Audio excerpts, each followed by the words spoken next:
Welcome. I'm Rita Henley Jensen, Editor-in-Chief of Women's E-News. This is our 6th year of honoring 21 outstanding individuals at our annual gala.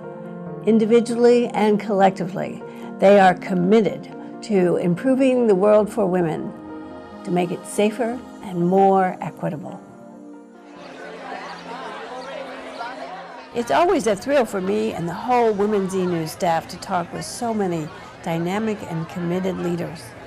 This year, we once again gathered at New York's iconic Central Park restaurant, Tavern on the Green, which also happens to be a great example of a woman-owned and operated business.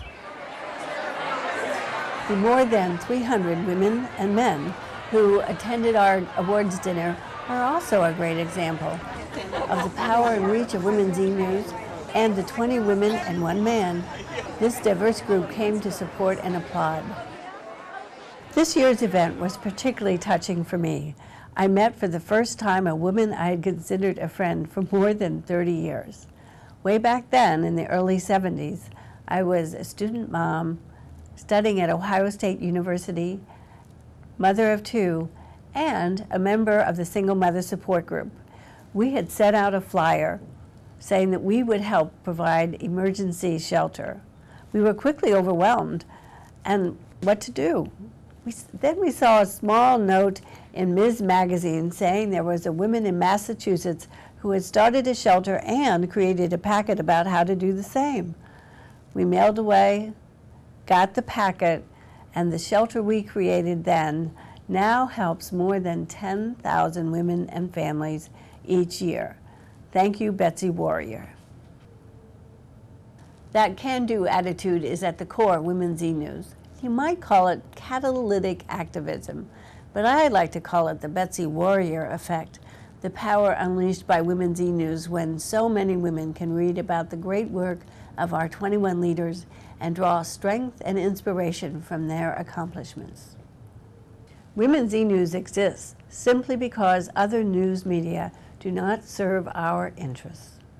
An excellent example is the Washington Post, the newspaper that is a must-read for our nation's policymakers. A recent look at the op-ed pages found that women were a mere 1/10 of the contributors. And this is my favorite example. Researchers found that less than 3% of all news stories, this is in 52 newspapers, not just the Washington Post, focused on women on weekdays.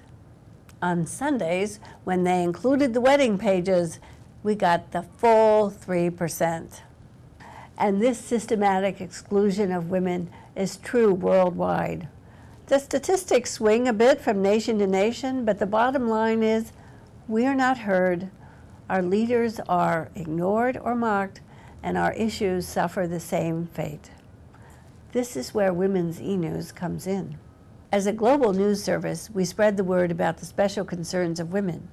We cover the debates about the crucial issues affecting our lives, and we spotlight the exciting leaders who are trying to solve our problems. Women's E-News has more than 300,000 visitors to our website each month. More than 300,000. We have 40,000 subscribers who forward our news far and wide. And along the way, we've won 26 awards for our journalism. We also have developed Arabic Women's E-News, and its readership has doubled in the last year, reaching women living under some of the most repressive circumstances. It all comes back to that Betsy Warrior effect, and we do it every day. We are making internet history and perhaps reshaping world history. We're so proud of our 21 leaders and Women's E-News, and we'd love to hear from you. Tell me the stories you think we should be covering and suggest a 21 leader yourself. Just email me at rita@womensenews.org. We'd also deeply appreciate it if you supported us financially as well. Please go to www.womensenews.org/support.cfm. And you can make a contribution or learn how to send us a check. Thank you so much.